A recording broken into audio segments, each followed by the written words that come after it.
नमस्कार दोस्तों। जैसे कि आपको पता है कि आज 8 अक्टूबर है और आज के दिन आपका एसएससी एमटीएस का एग्ज़ाम हुआ है फर्स्ट शिफ्ट का। तो उससे संबंधित जो क्वेश्चंस हैं, जो क्वेश्चंस आए हैं उनको एनालिसिस करने वाले हैं हम।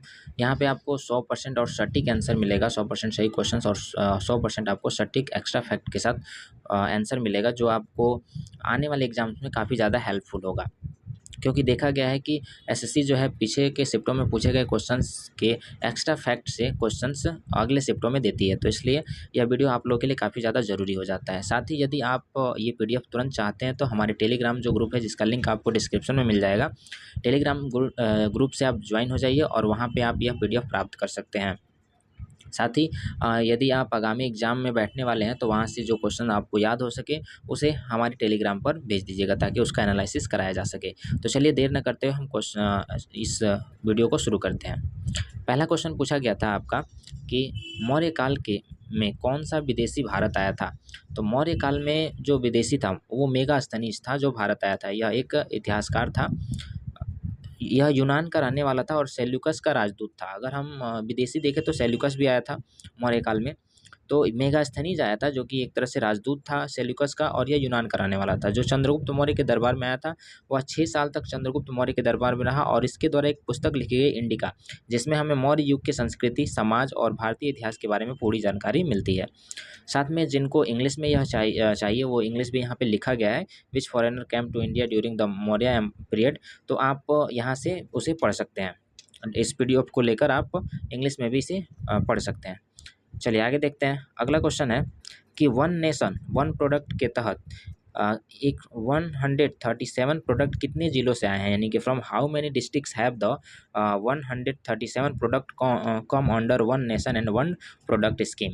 तो देखिए यह टोटल 770 जिलों से आए हैं, यानी 710 डिस्ट्रिक्ट से। यह दोनों मिलाकर, राज्य और केंद्र शासित प्रदेश दोनों मिलाकर वहाँ से इसे लाया गया है, यानी वहाँ से इन प्रोडक्टों को चुना गया है। यह जो स्कीम है इसको लॉन्च किया गया है कि ministry of food processing industries के द्वारा, प्रोसेसिंग एंड इंडस्ट्रीज़ के द्वारा, यानी कि भारतीय खाद्य मंत्रालय के द्वारा इस प्रोडक्ट को, इस स्कीम को लॉन्च किया गया है। चलिए आगे देखते हैं। अगला क्वेश्चन है कि इंडियन पुलिस सर्विस किसके नाम पर है। At whose name is the Indian police Service. तो इंडियन पुलिस सर्विस जो है, यानी भारतीय पुलिस सेवा जो है, यह सरदार वल्लभ भाई पटेल राष्ट्रीय पुलिस अकादमी के नाम पर है, यानी कि सरदार वल्लभ भाई पटेल के नाम पर है। यह जो अकादमी है यह हैदराबाद में स्थित है, जो आईपीएस अधिकारियों को प्रशिक्षण देती है। साथ ही लबसना जो है, जहाँ पे आईएएस अधिकारियों को ट्रेनिंग दी जाती है, जो मसूरी के उत्तराखंड में स्थित है। इसकी जो स्थापना है वो 1 सितंबर 1959 में किया गया था, जहाँ पे आईएएस को ट्रेनिंग दी जाती है। और इसमें आईएएस ट्रेनिंग स्कूल दिल्ली तथा आईएएस स्टाफ कॉलेज शिमला को मिलाकर क्या किया था, नेशनल एकेडमी ऑफ एडमिनिस्ट्रेशन की शुरुआत की गई थी, जिसका बाद में नाम बदलकर क्या कर दिया गया, लाल बहादुर शास्त्री राष्ट्रीय प्रशासन अकादमी कर दिया गया, यानी लबासना कर दिया गया। चलिए आगे देखते हैं। इसमें आईपीएस का जो गठन है भारतीय संविधान के अनुच्छेद यानी आर्टिकल 312 के तहत किया जाता है। आईपीएस की शुरुआत ब्रिटिश शासनकाल में इंपीरियल पुलिस के नाम पे हुई थी। स्वतंत्रता के बाद भारतीयों को भी सेवा में शामिल होने की अनुमति मिली और साल 1948 में इंपीरियल पुलिस का नाम बदलकर भारतीय पुलिस सेवा कर दिया गया। भारत में पुलिस सेवा के जो जनक है उसे लॉर्ड कॉर्नवालिस को माना जाता है। आप इंग्लिश में इसे पढ़ना चाहें तो पढ़ सकते हैं कि the Indian police service is named after the Sardar Vallabhbhai Patel national police academy. आगे देख सकते हैं, Cornwallis is considered the father of the police service in India. अगला क्वेश्चन है कि in which moment did Gandhi ji give the slogan do और die, यानी किस आंदोलन में गांधी जी जो थे उन्होंने डू और डाई का नारा दिया था। तो महात्मा गांधी जो है, यानी कि Mahatma Gandhi gave the slogan do और die during the quit India movement, यानी कि भारत छोड़ो आंदोलन के समय गांधी जी ने यह नारा दिया था। और कब दिया था, तो इन्होंने 8 अगस्त 1942 को बॉम्बे के गोवालिया टैंक मैदान में अपने भाषण के दौरान इस नारा को उन्होंने दिया था, इस स्लोगन को उन्होंने दिया था। चलिए आगे देखते हैं। अगला क्वेश्चन है कि साल 2023 में भारतनाट्यम और कुचिपुड़ी नृत्य में विशिष्टता हासिल करने के लिए किससे नृत्य कलानिधि पुरस्कार से सम्मानित किया गया था, यानी कि who has been awarded the Nritya Kalanidhi award in the year 2023 for the excellence in the Bharatanatyam and Kuchipudi dance. तो ये किया गया था 2023 में भरतनाट्यम और कुचिपुड़ी नृत्य में विशिष्टता हासिल करने वाली वसंत लक्ष्मी नर सिंहचारी को नृत्य कला निधि पुरस्कार से सम्मानित किया गया है। अगला क्वेश्चन है कि गीत गोविंद के लेखक कौन है, यानी हु रोट गीत गोविंद। तो ये जयदेव हैं, जयदेव के द्वारा लिखा गया है। तो गीत गोविंद जो है लेखक जो है जयदेव है, और ये जयदेव कौन थे? तो ये लक्ष्मण सेन के दरबारी कवि थे जो 12वीं शताब्दी के भारतीय कवि हैं। आगे आपसे कुछ और किताब से क्वेश्चन पूछा जाता है, जैसे कि कविराज मार्ग के लेखक कौन है? तो ये अमोघ वर्ष हैं। पुस्तक कविराज मार्ग का भाषा पूछ लिया जाता है, किस भाषा में लिखा गया? तो ये कन्नड़ भाषा में लिखा गया। अमुक्त माल्याद के लेखक कौन है? तो ये कृष्णदेव राय हैं जो तेलुगु भाषा में लिखे हैं। आगे पूछा जाता है कि इंडिका किसकी पुस्तक है? तो ये मेगास्थनीज की है। हर्षचरित किसने लिखा है? तो ये बाणभट्ट ने लिखा है। हर्षवर्धन जो है खुद 3 पुस्तक लिखे हुए थे, एक नागानंद लिखे थे, रत्नावली लिखे थे और प्रियदर्शिका लिखे थे। चलिए आगे देखते हैं अगला क्वेश्चन। अगला क्वेश्चन है कि रुक्मणी देव और उडेला is associated with the which dance, यानी रुक्मणी देव और उडेला जो है किस नृत्य से संबंधित है? तो ये भरतनाट्यम से संबंधित है। इन्होंने मद्रास में कला क्षेत्र फाउंडेशन की भी स्थापना की है। इन्हें पद्म भूषण 1957 में मिला था। संगीत नाटक अकादमी पुरस्कार इन्हें 1957 में मिला। कालीदास सम्मान 1984 में मिला, जो मध्य प्रदेश सरकार के द्वारा दिया जाता है। चलिए आगे देखते हैं अगला क्वेश्चन। अगला क्वेश्चन है कि निम्नलिखित में से कौन सा अंग खुद का डीएनए रखते हैं और अपने कुछ प्रोटीन का संश्लेषण भी करते हैं? यानी कि which of the following organelles contain its own DNA and can also synthesis some of its own proteins.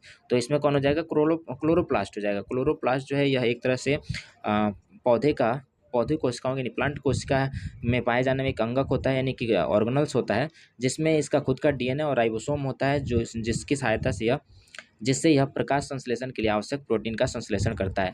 Mitochondria जो है, माइटोकांड्रिया भी जो है यह एक एनिमल में पाए जाने वाला यह एक अंगक है, ऑर्गेनल्स है, जो क्या करता है, जिसको हम ऊर्जा का घर भी कहते हैं। और इसके यह भी क्या करता है, इसके भी खुद के डीएनए और आरएनए होते हैं जो कुछ प्रोटीन का संश्लेषण करते हैं। चलिए आगे देखते हैं। अगला क्वेश्चन पूछा गया था कि भारत में जनगणना किस अधिनियम के तहत आयोजित की जाती है? तो यह जनगणना अधिनियम 1948 के तहत आयोजित की जाती है, और यह अधिनियम जो है पहली बार इस अधिनियम के तहत जनगणना 1951 में आयोजित की गई थी। चलिए आगे देखते हैं। अगला क्वेश्चन पूछा गया था कि how many major port are there in India. तो भारत में कुल कितने मुख्य बंदरगाह हैं? तो भारत में कुल 13 मुख्य बंदरगाह हैं, जिसमें से 12 सरकारी बंदरगाह हैं और एक कारपोरेट पोर्ट है। मुंबई जो है भारत का सबसे बड़ा बंदरगाह है। 13 जो बंदरगाह हैं उन्हें हम देख लेते हैं लाइन से। देखिए, पहला जो बंदरगाह है चेन्नई पोर्ट है, तमिलनाडु में है। कोच्चि बंदरगाह केरल में है। एन्नोर पोर्ट है, तमिलनाडु में है। कोलकाता पोर्ट पश्चिम बंगाल में है। कंडाला पोर्ट गुजरात में है। मंगलोरा पोर्ट कर्नाटक में है। मुंबई पोर्ट महाराष्ट्र में है। जवाहरलाल नेहरू पोर्ट महाराष्ट्र में है। पारादीप पोर्ट ओडिशा में है। तूतीकोरिन बंदरगाह तमिलनाडु में है। विशाखापट्टनम बंदरगाह आंध्र प्रदेश में है। Port Blair port Andaman Nicobar में है। मार्मगोवा पोर्ट, ये आपका मर्मगांव पोर्ट गोवा में है। इसको आप अगर अच्छे से याद करें तो ये तुरंत याद हो जाएगा। 13 का 13 जो है वो याद हो जाएगा। मैप की सहायता से भी अगर याद करें तो ये याद हो जाएगा। कुछ ऐसे जगह हैं जो कि आपको जगह के आधार पर भी, आप स्थान के आधार पर भी राज्य का पता लगा सकते हैं। चलिए आगे देखते हैं। अगला क्वेश्चन पूछा गया था साइंस से, केमिस्ट्री से, कि निम्नलिखित अभिक्रिया में कॉपर अलग क्यों हो जाता है? तो देखिए, ये जो अभिक्रिया दिया गया था इसमें बताया गया था कि कॉपर जो है वो अलग क्यों हो गया है। तो ध्यान रखिए, इसमें जो है ना, लेड जो होता है कॉपर के मुकाबले अधिक सक्रिय होता है, जिसके कारण कॉपर जो होता है वो विस्थापित हो जाता है, और लेड जो होता है वो कॉपर सल्फेट के साथ अभिक्रिया कर लेता है और लेड सल्फेट बना लेता है। कह रहा है कि इस रासायनिक प्रतिक्रिया में क्या होता है कि जब लेड कॉपर सल्फेट के साथ मिलाया जाता है तो लेड क्या करता है, कॉपर को विस्थापित कर देता है और लेड सल्फेट तथा तांबा मुक्त करता है, और इसे हम डिस्प्लेसमेंट रिएक्शन भी कहते हैं, यानी कि विस्थापन अभिक्रिया कहते हैं। इसमें कारण क्या होता है इसका कारण ये होता है कि लेड जो होता है वो अधिक सक्रिय धातु है और कॉपर के मुकाबले यह अधिक सक्रिय है, जिसके कारण क्या होता है, यह लेड जो होता है कॉपर को विस्थापित कर देता है। चलिए आगे देखते हैं। अगला क्वेश्चन पूछा गया था कि तमस उपन्यास के लेखक कौन है, हु रोट तमस। तो इसका आंसर हो जाएगा भीष्म साहनी। भीष्म साहनी जो है वो तमस उपन्यास के लेखक है। तमस का अर्थ होता है अंधकार। भीष्म साहनी का प्रसिद्ध उपन्यास है यह। इस उपन्यास में विभाजन के परिणाम स्वरूप भारत में सिख और हिंदू परिवारों की दुर्दशा को उजागर किया गया है। भीष्म साहनी को तमस के लिए 1975 में साहित्य अकादमी पुरस्कार से सम्मानित किया गया है। इस उपन्यास पर 1988 में गोविंद निहलानी ने दूरदर्शन धारावाहिक तथा फिल्म भी बनाई है। चलिए आगे देखते हैं। अगला क्वेश्चन है कि name the first captain of the Indian cricket team. भारतीय क्रिकेट टीम के पहले कप्तान का नाम बताना है।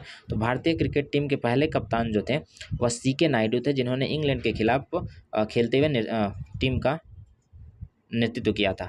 आज़ाद भारत के क्रिकेट टीम का पहला अगर कप्तान पूछा जाए तो लाला अमरनाथ थे। यह 1947-48 में ऑस्ट्रेलिया के खिलाफ खेली गई सीरीज में कप्तानी की थी। लाला अमरनाथ ने अपने डेब्यू मैच में ही इंग्लैंड के खिलाफ जिमखाना ग्राउंड पर भारत के लिए पहला टेस्ट शतक लगाया था।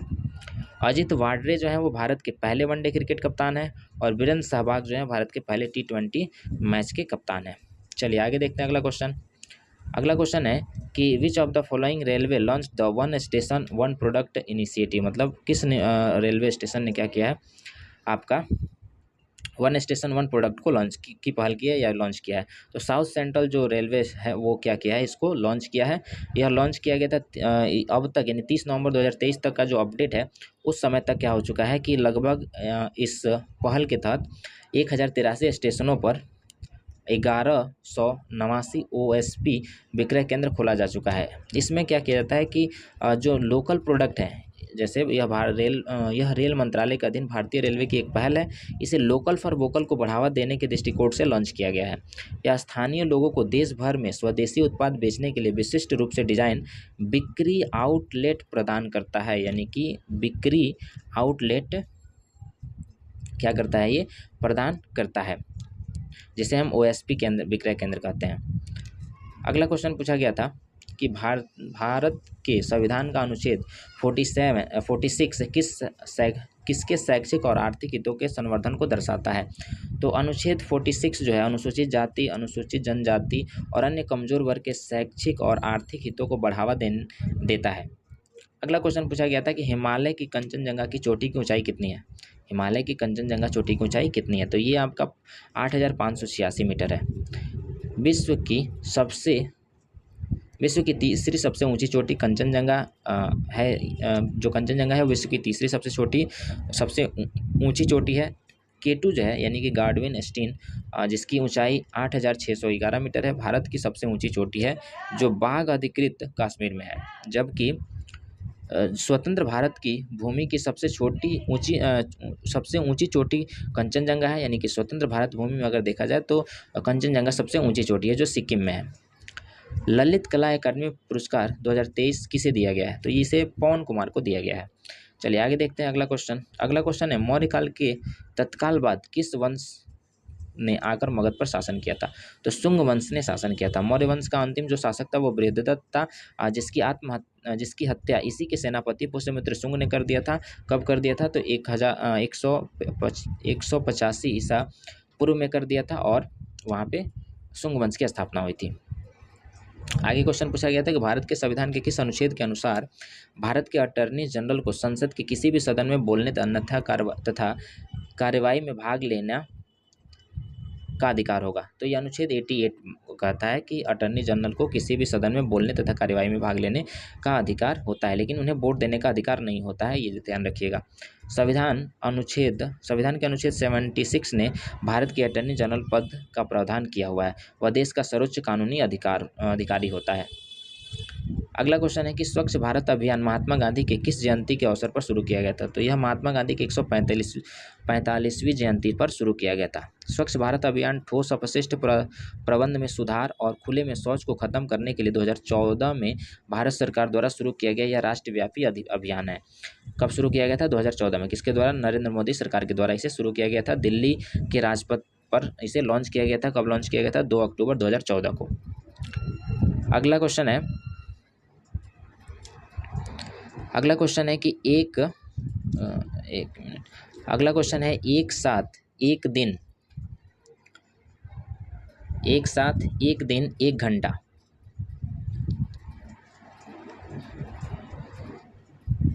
एक साथ